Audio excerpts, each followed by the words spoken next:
Hi guys, good evening.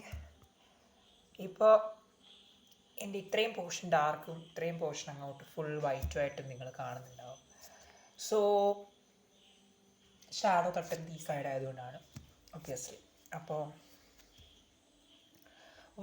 ഞാൻ ഇങ്ങനെ ഒരു വീഡിയോ ഇന്ന് ചെയ്യാനുള്ള കാരണം എന്ന് പറഞ്ഞു കഴിഞ്ഞാൽ, ഇന്നത്തെ സൂപ്പർ സ്റ്റാറിൻ്റെ എപ്പിസോഡിൻ്റെ അവസാനം ഒരു കാര്യമില്ലാത്ത രീതിയിൽ ഒരു പെർഫോമൻസ് ചെയ്തതുപോലെ എനിക്ക് ഫീൽ ചെയ്തു സിൻസിയർലി. കാരണം എന്തിനാണ് ഞാനത് അത്രയും കഷ്ടപ്പെട്ട് കണ്ടുകൊണ്ടിരുന്നതെന്ന് വരെ തോന്നിപ്പോയി. പക്ഷെ ഞാൻ കണ്ടുകൊണ്ടിരുന്നപ്പോഴും എൻ്റെ ഉള്ളിലുണ്ടായിരുന്നൊരു പ്രതീക്ഷ എന്താണെന്ന് വെച്ചാൽ, എനിക്ക് തോന്നി, അതായത് ഇന്നത്തെ സൂപ്പർ സ്റ്റാറിൻ്റെ എപ്പിസോഡ് എന്താ സംഭവിച്ചതെന്ന് പറയുമ്പോഴാണല്ലോ നിങ്ങൾക്കത് മനസ്സിലാവുക.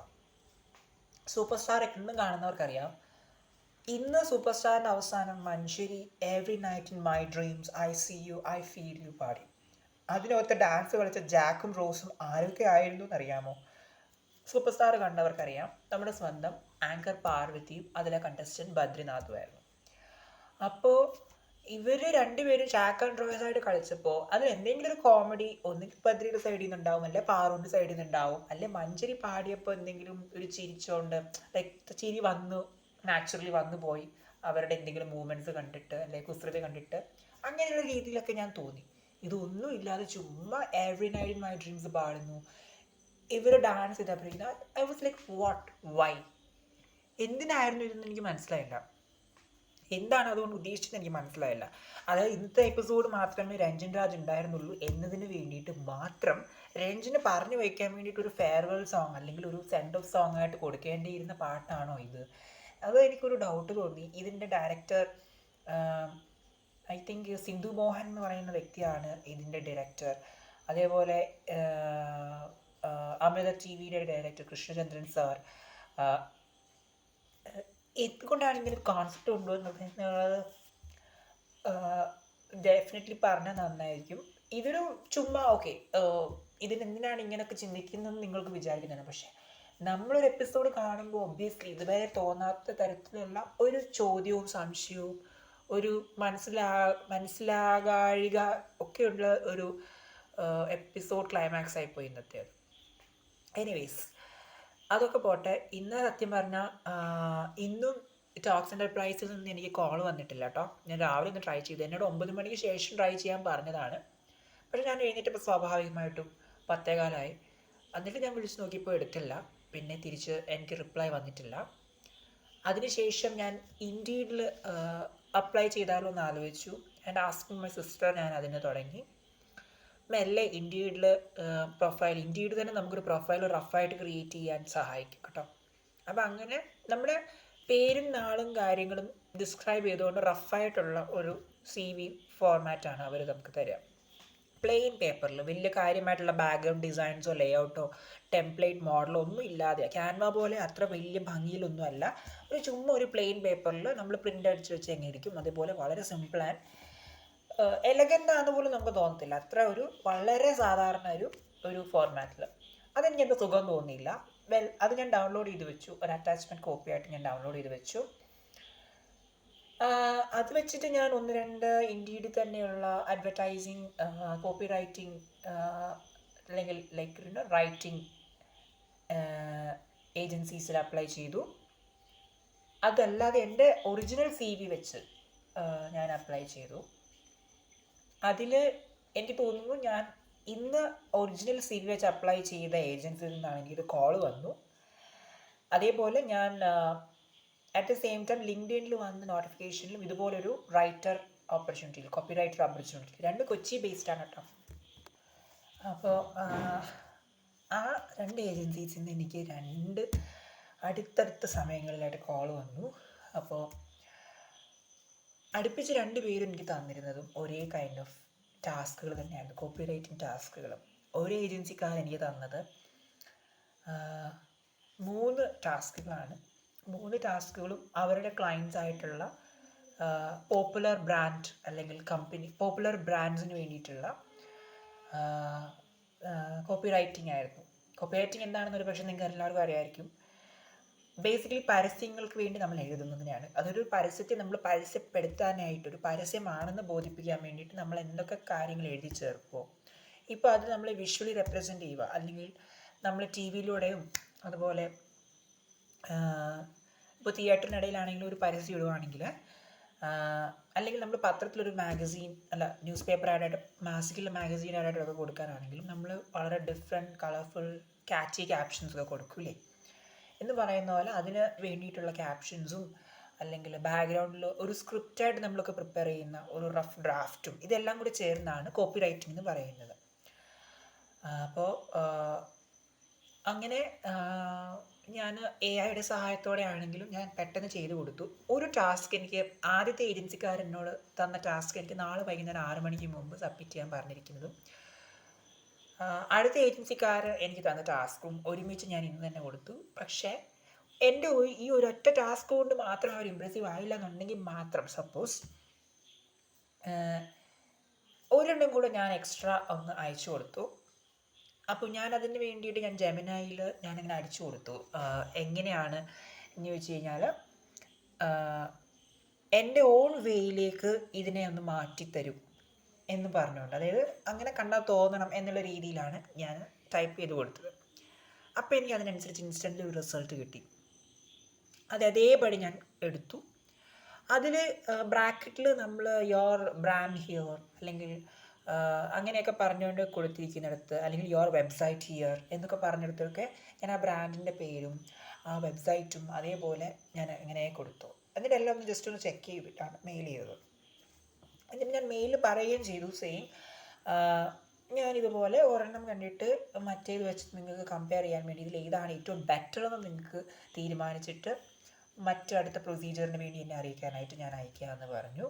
അതിലൊരു ആദ്യം ഞാൻ അയച്ച കമ്പനിക്കാർ, അതായത് എന്നെ ആദ്യം വിളിച്ചവർ തന്നെ, അവരെനിക്ക് വാട്സാപ്പിൽ നാളെ നിങ്ങളോട് അപ്ഡേറ്റ് പറയാമെന്ന് പറഞ്ഞിട്ടുണ്ട്. മറ്റേ ആൾക്കാർ അതുപോലെ അടുത്ത ദിവസം പറയാമെന്ന് എന്തോ പറഞ്ഞിട്ടുണ്ട്. അപ്പോൾ എന്തായാലും അതിന് രണ്ടിനും വേണ്ടിയിട്ട് ഞാൻ വെയിറ്റ് ചെയ്യാണ്. ഇതിന് മുന്നേ ഞാൻ ട്രിവാൻഡ്രത്തുള്ള മീഡിയ ഫോക്സ് എന്ന് പറയുന്ന മീഡിയ ഫോക്സ് അല്ല മീഡിയ ബോക്സ് ഓഫീസ് എന്ന് പറയുന്ന കമ്പനിയിലേക്ക് അവർ എന്തെങ്കിലും ഉണ്ടെങ്കിൽ അറിയിക്കാമെന്ന് പറഞ്ഞിട്ടുണ്ടായിരുന്നു അപ്ലൈ ചെയ്തത്. അപ്പോൾ ഇന്ന് ട്രൈ ചെയ്തു, പക്ഷേ എടുത്തില്ല. എന്നാ അവർ ട്രൈ ചെയ്യുന്നത്, കാരണം അന്ന് മിനിഞ്ഞാന്നില്ല ഇന്നലെ ആയിരുന്നു ഞാൻ അവരെ വിളിച്ചിരുന്നത്. ഇന്നലെ ഞാൻ വിളിച്ചു കഴിഞ്ഞപ്പം അവർ നോക്കിയായിരുന്നു എന്ന് പറഞ്ഞു കഴിഞ്ഞിട്ട് എന്താണ് അറിയിക്കാം എന്ന് പറഞ്ഞപ്പോൾ ഞാൻ എന്നാണ് അറിയിക്കാമെന്ന് ചോദിക്കാത്തതിൻ്റെ കാരണം നമ്മളിത് ട്രിവാൻഡ്രത്താണ്. അപ്പോൾ നമ്മളൊരു ദിവസം ട്രിവാൻഡ്രത്ത് തന്നെ അതിനായിട്ട് പോകണം.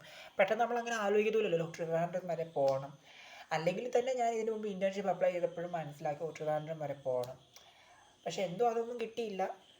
അങ്ങനെ കിട്ടാതെ പോയി. അപ്പോൾ ഞാൻ ട്രിവാൻഡ്രം വരെ പോകണമല്ലോ എന്നുള്ളത് കൊണ്ടാണ് ഇത്തവണ അങ്ങനെ ചോദിക്കാതിരുന്നത്. പക്ഷേ ഇന്ന് എന്തോ എനിക്ക് അങ്ങനെ ചോദിക്കണം തോന്നി. കാരണം ഇങ്ങനെ പോകെ ലേറ്റ് ആയാലോ അവർ വിളിക്കുമെന്ന് എന്താ ഉറപ്പ് എന്നൊക്കെ ഉള്ളൊരു തോന്നൽ വന്നപ്പോൾ ഞാൻ അങ്ങനെ ജസ്റ്റ് വിളിക്കാൻ ശ്രമിച്ചിട്ടുണ്ട്. പക്ഷേ വിളിച്ചത് 6 മണിക്ക് ശേഷമായിപ്പോയി. 6:30 സമയമൊക്കെ കഴിഞ്ഞപ്പോഴായിപ്പോയി. അപ്പോൾ അതുകൊണ്ട് അവർക്ക് കോൾ എടുക്കാൻ പറ്റില്ല, സേവനം ലഭ്യമല്ല എന്ന് പറഞ്ഞ് വിളിച്ചപ്പോൾ. അങ്ങനെ ഞാൻ അവർ തിരിച്ച് വിളിക്കുമായിരിക്കും. അല്ലെങ്കിൽ ഞാൻ മീഡിയ ബോക്സ് ഓഫീസിൽ നിന്ന് പകൽ സമയത്ത് ഒരു മെസ്സേജ് കൊടുത്തിരുന്നു, വൈകുന്നേരം മെസ്സേജ് കൊടുത്തിരുന്നു, എന്താണ് അപ്ഡേറ്റ് എന്നുള്ളതെന്ന് അറിയിക്കണം. ഇതുപോലെ ഇവിടെ HR വിളിച്ചിട്ട് എൻ്റെ മെയിലൊക്കെ ചെക്ക് ചെയ്തിട്ടുണ്ടായിരുന്നു, എന്തെങ്കിലും അറിയിക്കുമെന്ന് പറഞ്ഞിട്ടുണ്ടായിരുന്നു എന്നൊക്കെ പറഞ്ഞിട്ട്. അവരത് കണ്ടുപോലും ഇല്ല. നാളെ കാണുമായിരിക്കും. ഞാൻ മിസ് കോളൊക്കെ കൊടുത്തു, ഒരു മിസ് കോൾ ജസ്റ്റ് കൊടുത്തു. അത് അൺപ്രൊഫഷണൽ ആണെന്ന് എനിക്കറിയാം. പക്ഷേ ഞാനിങ്ങനെ ഒരു മെസ്സേജ് കൊടുത്തു കഴിഞ്ഞാൽ ഞാനെന്ന വ്യക്തി എന്താണോ ആ മെസ്സേജിൽ പറഞ്ഞിരിക്കുന്നത് അതൊക്കെ അവർ ശ്രദ്ധിച്ച് അവരതിനെ റിവേർട്ട് ബാക്ക് ചെയ്യും, തിരിച്ചു വിളിക്കും ഉള്ള പ്രതീക്ഷയുണ്ട്. അപ്പോൾ എന്തായാലും അങ്ങനെ പോയി. പിന്നെ ഇന്ന് ഉച്ചയ്ക്ക് എനിക്ക് ഉറങ്ങാൻ പറ്റിയില്ല. ആക്ച്വലി ഇന്ന് ഉച്ച തൊട്ട് ഞാൻ ഈ അസൈൻമെൻറ്റിന് വേണ്ടിയിട്ട് പെട്ടെന്ന് തീർത്ത് കൊടുത്തു. ശേഷം എത്രയും പെട്ടെന്ന് തീർത്ത് കൊടുത്തിട്ട് ഫ്രീ ആണെന്ന് വിചാരിച്ചു അങ്ങനെ ഫ്രീ ആയി. അപ്പോൾ ഇന്നലെ ആക്ച്വലി എനിക്ക് ഉറക്കം വന്നതാണ് ഗൈസ്. പക്ഷേ ഞാൻ ഇന്നലെ ഫുൾ ടൈം ഇങ്ങനെ ഞാൻ ലേറ്റഡാണ് എഴുന്നേക്കുന്നത്. അപ്പോൾ സ്വാഭാവികമായിട്ട് ഉച്ചയാവും ഫുഡെല്ലാം കഴിച്ച് കഴിഞ്ഞാൽ. അപ്പം പത്രം പോലും വായിക്കാനുള്ളൊരു താല്പര്യമില്ലാതെ വന്നു. കാരണം എനിക്ക് മഴയുടെ ഒക്കെ വാർത്തയായിരിക്കും നമുക്ക് കാണാൻ പറ്റുക. പിന്നെ നമുക്ക് കൂടുതൽ ഇൻട്രസ്റ്റഡ് ആയിട്ട് അങ്ങനെ വായിക്കാനൊന്നും തോന്നുന്നില്ല.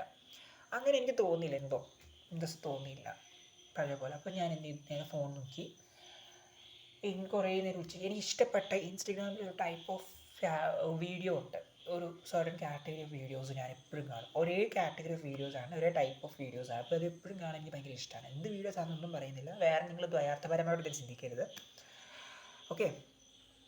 അങ്ങനെ മോശമായിട്ടൊന്നുമല്ല. പക്ഷേ ഞാൻ ആ ടൈപ്പ് ഓഫ് ഇൻട്രസ്റ്റഡ് വീഡിയോസ് ഒന്ന് കണ്ടു കഴിയുമ്പോൾ തന്നെ നമുക്ക് തല ഒന്ന് ചൂടാവുന്ന പോലെ തോന്നും.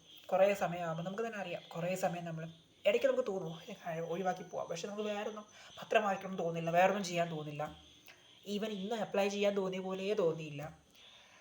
അപ്പോൾ അങ്ങനെയൊക്കെ ഇരിക്കുന്നതുകൊണ്ട് സ്വാഭാവികമായിട്ടും നമ്മളെന്താ അങ്ങനെ പിന്നെ മാത്രമല്ല കോഴിക്കോട് നിന്ന് വന്നതിൻ്റെ വിഷമം അങ്ങനെ അലട്ടാതിരിക്കാൻ വേണ്ടി കൂടെ മനഃപൂർവ്വം ഇങ്ങനെ കുറേ സമയം ഇരുന്ന് ഇഷ്ടമുള്ള കണ്ടില്ല ഇങ്ങനെ ഡിസ്ട്രാക്ട് ആവാൻ വേണ്ടി കണ്ടുകൊണ്ടിരുന്നു. അങ്ങനെ കുറേ സമയം അങ്ങനെ ചിലവാക്കി. അങ്ങനെ അവസാനം ഞാൻ കളഞ്ഞു എന്ന് പറയില്ല, പക്ഷെ ഞാൻ കുറേ സമയം ചിലവാക്കി ഞാൻ പറയാം.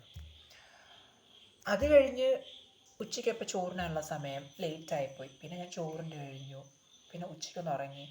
ഉറക്കത്തിനിടയ്ക്ക് ഞാൻ ഇടയ്ക്കിടയ്ക്ക് ഉണരുന്നുണ്ടായിരുന്നു, ഫോണിൽ എന്തെങ്കിലും ടോക്സിൻ്റെ പ്രൈസിൽ നിന്ന് വരുന്നുണ്ടോ, അല്ലെങ്കിൽ ഞാൻ അപ്ലൈ ചെയ്തെടുത്തത് എന്തെങ്കിലും വരുന്നുണ്ടോ, മെയിലായിട്ടോ മെസ്സേജായിട്ടോ എന്തെങ്കിലും വരുന്നുണ്ടോ, അങ്ങനെയൊക്കെ പറഞ്ഞുകൊണ്ട് എനിക്ക് ഒരു തോട്ട് വരാൻ തുടങ്ങിയപ്പോൾ ആ തോന്നലിൽ ഞാൻ ഇടയ്ക്കിടയ്ക്ക് ഉണർന്ന് നോക്കാൻ തുടങ്ങി. നല്ല ഉറക്കച്ചടവിൽ നിന്നാണ് പോലും. പിന്നെ ഞാൻ 5:30 കഴിഞ്ഞപ്പോൾ പിന്നെ ഉണർന്നിട്ട് പിന്നെ ഉറങ്ങാൻ കിടന്നു. ഉറക്കച്ചടവ് പൂർത്തിയായില്ല. എന്നിട്ട് ഞാൻ ജേമപ്പയുടെ അടുത്ത് പോയിട്ട് എൻ്റെ നാപ്റ്റോണിൻ്റെ പ്രോഡക്റ്റ് വാങ്ങിച്ച് വെക്കണം എന്ന് ഉദ്ദേശിച്ചു. എന്തെങ്കിലും മഴ വരുമ്പം നടക്കില്ലല്ലോ, ഇപ്പോൾ ഒരു ദിവസം കൂടെ പോകുമല്ലോ, അപ്പം ഉറക്കം കളഞ്ഞിട്ടാണെങ്കിലും സാരമില്ല, ഞാൻ പോയി. അവിടെ കുറേ സമയം വർത്താനൊക്കെ പറഞ്ഞിങ്ങനെ ചുമ്മാ ഇരുന്നൊക്കെ അങ്ങനെ അവസാനം നമ്മൾ പ്രോഡക്റ്റുമായിട്ട് തിരിച്ചു വന്നു. ഞാൻ ഇന്നലെ അൺബോക്സിങ് വീഡിയോ ചെയ്ത് അയച്ചല്ലോ. അതിനുശേഷം രാത്രി ഇതുപോലെ ഉറങ്ങാൻ കിടന്നു കഴിഞ്ഞപ്പോൾ ഞാനങ്ങ് ഉറങ്ങിപ്പോയി. പക്ഷേ എനിക്ക് ഉച്ചയ്ക്ക് കണ്ട ആ ഒരു ടൈപ്പ് വീഡിയോസ് എന്തൊക്കെ ഉറങ്ങുന്ന സമയത്ത് കാണണമെന്ന് വിചാരിച്ചിരുന്നതാണ്. അങ്ങനെ ഒരു തോന്നൽ കുളിക്കുമ്പോഴൊക്കെ ആണെങ്കിലും വരും. അപ്പോൾ അത് കാണാൻ വേണ്ടി രാത്രി ഉറങ്ങുന്നതിനിടയ്ക്ക് ഉറക്കം കളഞ്ഞിട്ടാണെങ്കിൽ ഞാൻ കണ്ണ് തുറന്ന് പിടിച്ചു. എനിക്ക് പറ്റുന്നില്ല, കണ്ണടഞ്ഞു പോകുന്നു, ഉറക്കച്ചടവ് മാറ്റാൻ പറ്റാതെ പിന്നെയും ഞാൻ കണ്ണ് പിന്നെ വലിച്ചു തുറന്നു. അവസാനം ഞാൻ ചെയ്യുന്നറിയോ, ഇങ്ങനെ കണ്ണടച്ചിട്ട് കൺപോളയിൽ ഇങ്ങനെ ഒന്ന് അമർത്തി പിടിച്ചിട്ട് ഇങ്ങനെ അങ്ങോട്ടും ഇങ്ങോട്ടും കൃഷ്ണമണിയൊക്കെ ചലിപ്പിച്ചിട്ട് ആ ഉറക്കച്ചടവൊന്ന് മാറ്റിയപ്പോൾ പിന്നെ അവസാനം ഞാൻ ഒരു വിധത്തിൽ പയ്യെ ഒരു സമയമെടുത്താണ് ഉറങ്ങിപ്പോയത്. അപ്പോൾ അത് സത്യം പറഞ്ഞാൽ ഇൻസ്റ്റഗ്രാമിൽ നമുക്ക് ഈ അൽഗോരിതം വരുമല്ലോ, നമുക്ക് ഇഷ്ടമുള്ള ആ അൽഗോരിതം കറക്റ്റായിട്ട് വന്നില്ല. ചുമ്മാ അവിടുന്ന് ഇവിടുന്ന് എനിക്ക് ഒട്ടും ബന്ധമില്ലാത്ത, ഞാൻ കാണുന്ന വീഡിയോസുമായിട്ട് യാതൊരു ബന്ധമില്ലാത്ത അവിടുന്ന് ഇവിടുന്ന് ഏതൊക്കെയോ എന്താ മോഡൽസിൻ്റെ റീലോ ഫോട്ടോ എന്തൊക്കെയോ കാര്യങ്ങൾ വരുന്നു. എനിക്കങ്ങനെ സ്വൈപ്പ് ചെയ്യണമെന്നുണ്ട്, പക്ഷേ ഇങ്ങനെ താഴോട്ട് സ്ക്രോൾ ചെയ്യാനാണ് കൂടുതൽ എൻ്റെ മനസ്സിൽ വരുന്നത്. പിന്നെ സ്ക്രോൾ ചെയ്തുകൊണ്ടിരിക്കുമ്പോൾ എനിക്ക് സ്ക്രോൾ ചെയ്യണമെന്നില്ല എന്ന് തോന്നും. പക്ഷേ എന്നാൽ പോലും ഇങ്ങനെയൊന്ന് സ്ക്രോൾ ചെയ്ത് പോകാനായിട്ട് തനിയെ നമ്മുടെ മൈൻഡ് ഇങ്ങനെ ഇതാക്കിക്കൊണ്ടിരിക്കുകയാണ്, നമ്മളിങ്ങനെ സ്റ്റിമുലേറ്റ് ചെയ്തുകൊണ്ടിരിക്കുകയാണെന്ന് വേണമെങ്കിൽ പറയാം. അതല്ല കറക്റ്റ്. അങ്ങനെ ചെയ്തുകൊണ്ടിരുന്നു. അത് ഓൾറെഡി എൻ്റെ മനസ്സിലുണ്ട്, എനിക്ക് താല്പര്യമില്ല പോലും ഇങ്ങനെ ചുമ്മാ ഓട്ടോമാറ്റിക്കലി റോബോട്ടിക്കായിട്ട് ചെയ്തുകൊണ്ടിരിക്കുകയാണ്.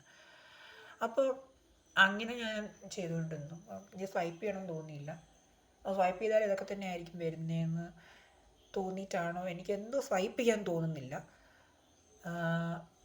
കറക്റ്റ് അറിയത്തില്ല എന്താണെന്ന്. പക്ഷെ അല്ലെങ്കിൽ സ്വൈപ്പ് ചെയ്തേനെ, സ്വൈപ്പ് ചെയ്തൊരു പക്ഷെ കിട്ടിയേനെ. സ്വൈപ്പ് ചെയ്തപ്പോൾ എനിക്ക് കിട്ടിയിട്ടുള്ള എക്സ്പീരിയൻസ് ഒക്കെ എനിക്ക് അപ്പോൾ മനസ്സിൽ വന്നെങ്കിലും എന്തോ സ്വൈപ്പ് ചെയ്യാൻ തോന്നാതെ പിന്നെയും ഇങ്ങനെ സ്ക്രോൾ ചെയ്തുകൊണ്ടിരുന്നു. പിന്നെ അവസാനം യൂട്യൂബിൽ നോക്കി. ഞാൻ ഉദ്ദേശിച്ച സാധനം യൂട്യൂബിൽ നിന്ന് കിട്ടിയില്ല. യൂട്യൂബിൽ നിന്ന് കിട്ടിയില്ലെന്ന് പറഞ്ഞാൽ യൂട്യൂബിൽ നിന്ന് കിട്ടിയില്ല, അത് വെച്ചിട്ട് ഇൻസ്റ്റാഗ്രാമിൽ നോക്കാൻ വേണ്ടിയിട്ട്.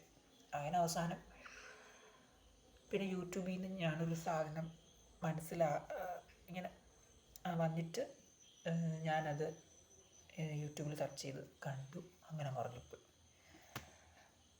അപ്പോൾ നല്ല ഉറക്കത്തിൽ നിന്ന് ഇങ്ങനെയൊക്കെ നമ്മൾ പർപ്പസ്ഫുള്ളി കൺപോളൊക്കെ ഇങ്ങനെ അമർത്തി പിടിച്ച് ഉറക്കച്ചടവൊക്കെ കളഞ്ഞ് കഷ്ടപ്പെട്ടിരുന്ന് കാണുവാണ്. പിന്നെ മാത്രമല്ല അമ്മ റൂം തുറന്ന് വരുമ്പോൾ ഞാൻ ഉറങ്ങുന്നതായിട്ട് കാണിക്കും.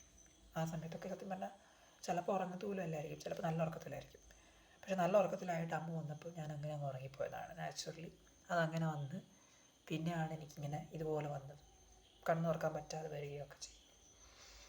അപ്പോൾ അത് കാരണമൊക്കെ എനിക്ക് നേരത്തെ നല്ല ക്ഷീണം തോന്നുന്നുണ്ട്. അപ്പോൾ ഇത്രയും കാര്യങ്ങൾ പറയാൻ വേണ്ടിയിട്ടാണ് ഞാൻ ഈ വീഡിയോ അയക്കുന്നത് കേട്ടോ.